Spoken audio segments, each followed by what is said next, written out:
வணக்கம்,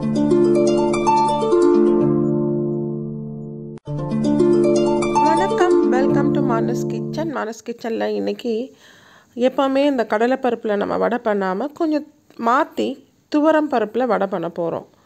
இந்த துவரம் பருப்பில் வடையா அப்படின்னு அதாவது செஞ்சு பார்க்காதவங்களுக்கு ஒரு வித்தியாசமாக இருக்கும். அது செஞ்சு பார்த்திங்கன்னா அவ்வளோ நல்லாயிருக்கும். இந்த வெறும் துவரம் பருப்பில் மட்டும் நம்ம செய்யல, அது கூட சேர்த்து கீரையும் சேர்த்து செய்ய போகிறோம்.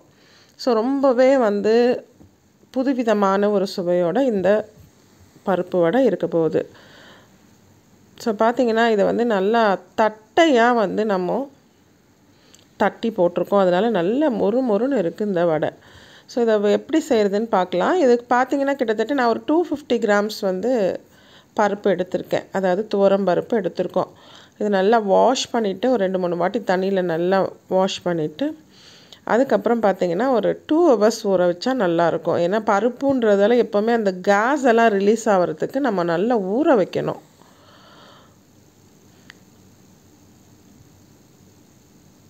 ஸோ ஊற வச்சாச்சு. ஊற வச்சு தண்ணியை வடிகட்டிட்டு இப்போ நம்ம மிக்ஸி ஜாரில் அரைக்க போகிறோம். இது கூட சேர்த்து என்னென்ன அரைக்க போகிறோன்னு பார்த்திங்கன்னா ஒரு துண்டு இஞ்சி நல்லா ஒரு பெரிய விரல் சைஸ் அளவுக்கு எடுத்துகிட்டு அதை கட் பண்ணி சேர்த்துருக்கோம்.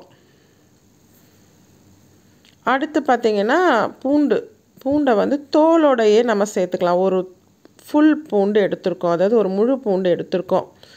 நீங்கள் தோல் வேண்டாம் அப்படின்னாலும் அதை தோலை உரித்து எடுத்துக்கலாம். தோலோடு போட்டாலுமே நல்லா டேஸ்ட்டாக இருக்கும். வடைக்கு எப்போவுமே இந்த பருப்பு வடைக்கு எல்லாமே நீங்கள் இந்த தோலோடு போட்டிங்கன்னா நல்லாயிருக்கும். அடுத்தது இந்த வடைக்கு தேவையான காரம், பச்சை மிளகாய் ஒரு 5-6 பச்சை மிளகாவை நம்ம இந்த இடத்துல சேர்த்துருக்கோம்.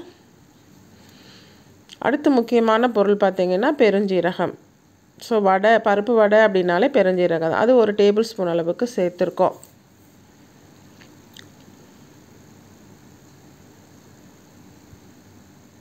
அடுத்து உப்பையுமே இதில் நம்ம சேர்த்து அரைச்சிடலாம்.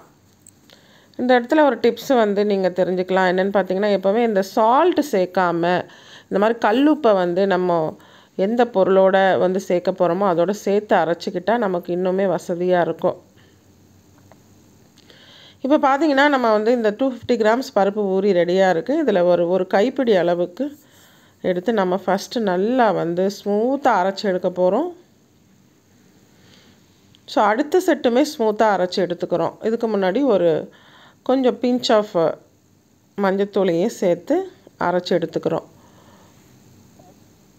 ஸோ 2 செட்டு நல்லா ஸ்மூத்தாக அரைச்சிட்ட பிறகு 3வது செட்டு தான் கொஞ்சம் குறைன்னு எடுத்துக்கிறோம். ஸோ இந்த மாதிரி அரைச்சிங்கன்னா ரொம்பவே நல்லாயிருக்கும். வடைக்கு பார்த்திங்கன்னா நல்லா மொறுன்னு இருக்கும். ஸோ இது 3வது செட்டுமே நல்லா குறைன்னு அரைச்சி எடுத்து நம்ம ஒரு பவுலில் சேர்த்துட்டோம். இப்போது கீரை நம்ம கட் பண்ண போகிறோம். ஒரு கைப்பிடி அளவுக்கு நீங்கள் எந்த கீரை வேணால் எடுத்துக்கலாம். இந்த கீரை பார்த்திங்கன்னா இது ரொம்ப வழுவழுப்பான தன்மையாக இருக்கும். ரொம்பவுமே நல்லது. இந்த பருப்புங்க சேர்க்கும்போது நமக்கு கீரையை சேர்த்து சாப்பிடும்போது அந்தளவுக்கு உடம்புல கேஸ் நமக்கு சேராது. ஸோ இப்போ இதை கீரையை பிழிஞ்சு எடுத்துடணும். அதாவது தண்ணியை நல்லா வாஷ் பண்ணிவிட்டு பிழிஞ்சு எடுத்துடணும். ஏன்னா இதுலேயும் தண்ணி இருக்கும்போது கீரை அதாவது இந்த பருப்பில் தண்ணி சேர்ந்து வடை தண்ணி குடிக்கிற மாதிரி இருக்கும். அதனால் நீங்கள் கொஞ்சம் எப்போவுமே நல்லா தண்ணியை பிழிஞ்சு எடுத்துட்டு கட் பண்ணிக்கிறது நல்லது. அடுத்து ஒரு நல்ல பெரிய வெங்காயம் எடுத்து அதையுமே நல்லா பொடியாக கட் பண்ணி எடுத்துக்கிறோம்.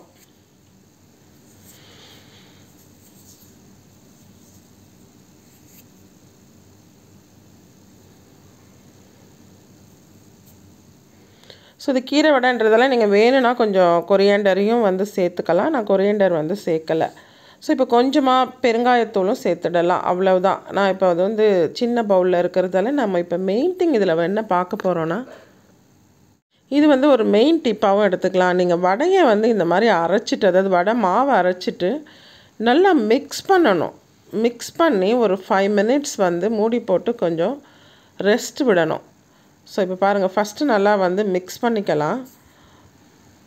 ஸோ கையாலேயே நல்லா மிக்ஸ் பண்ணிக்கலாம். நீங்கள் மிக்ஸ் பண்ணிவிட்டு வேணும்னா நீங்கள் இந்த மறுநாள் வச்சுக்க போகிறீங்க வடை மாவு அப்படின்னா ஒரு க்ளவுஸ் போட்டு நீங்கள் மிக்ஸ் பண்ணிக்கலாம். எப்படி மிக்ஸ் பண்ணணும்னா கிளாக் வைஸ் மிக்ஸ் பண்ணணும். நல்லா கிளாக் வைஸ் ஒரே மாதிரியே நல்ல ஒரு கிட்டத்தட்ட பார்த்தீங்கன்னா ஒரு 3 to 4 மினிட்ஸ் கூட நல்லா நீங்கள் கையால் மிக்ஸ் பண்ணி விட்டுக்கிட்டே வந்தீங்கன்னா இந்த மாதிரி கிளாக் வைஸில் அந்த வடைக்கான வாசம், அந்த வெங்காயம், கீரை, இந்த பருப்பு, அந்த பெருங்காயத்தூள் எல்லாமே சேர்ந்து மிக்ஸ் ஆகும்போது நல்ல ஒரு வடை வாசனையே உங்களுக்கு வந்து வரும். ஸோ இது வந்து முக்கியமான ஒரு ஸ்டெப்பு.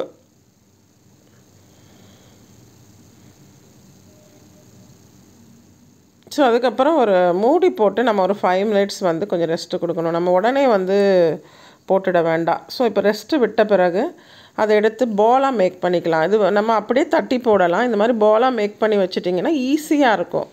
அதுக்காக நம்ம பாலாக மேக் பண்ணுறோம். ஸோ ஒரு பாலாக நம்ம வந்து உருட்டி எடுத்துட்டு இப்போ நல்லா உள்ளங்கையில் வச்சு நல்லா தட்டி எடுக்க போகிறோம். இது வந்து நம்ம குண்டு குண்டு வடை பண்ணல, நல்லா ஃப்ளாட்டாக. அது அப்போ தான் வடை பார்த்திங்கன்னா நல்லா மொறு நல்லாயிருக்கும். உள்ளே பார்த்திங்கன்னா சாஃப்டாக இருக்கும். ஸோ இந்த மாதிரி பாருங்கள், நல்லா தட்டி எடுத்துக்கலாம். ஃப்ளாட்டாக தட்டி எடுத்துக்கும்போது ரொம்பவே நல்லாயிருக்கும்.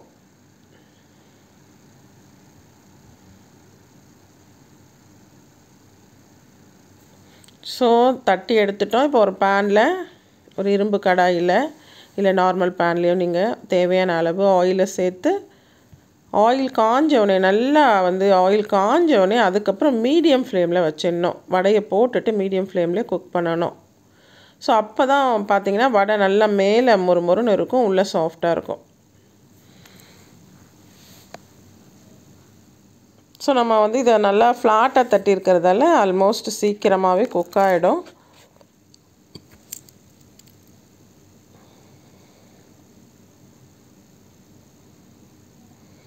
இப்போ ஒன்ஸ் வந்து நம்ம கீழே சைடு வந்து குக் ஆனவுடனே திருப்பி விட்டுக்கலாம்.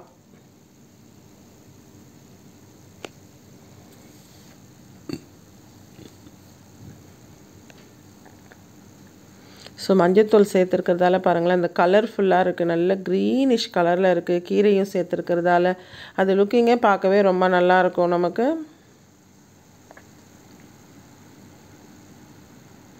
ஸோ இந்த மாதிரி ஒரு ஃபோக் ஸ்பூன் வச்சு நீங்கள் திருப்பி விட்டுக்கலாம். ஆரல்ஸ் வந்து நீங்கள் நல்ல ஒரு பெரிய ஜல்லி கரண்டி வச்சியும் நீங்கள் திருப்பி விட்டுக்கலாம்.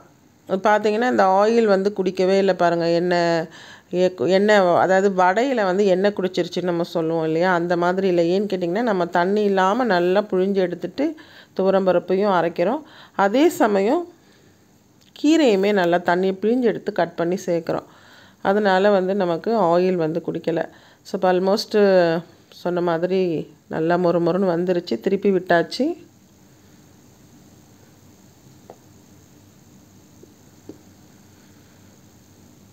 வடை இப்போ வந்து ரெடி ஆயிடுச்சு. ஒரு புதுவிதமான முறையில் கடலைப்பருப்பு இல்லாமல் நம்ம துவரம்பருப்பு வச்சு இந்த வடையை ட்ரை பண்ணியிருக்கோம்.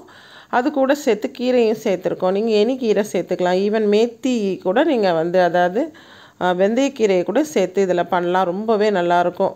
ஸோ அதுலேயுமே நான் வந்து பண்ணியிருக்கேன். கண்டிப்பாக ட்ரை பண்ணி பாருங்கள் இந்த மாதிரி துவரம்பருப்பில் வடையை.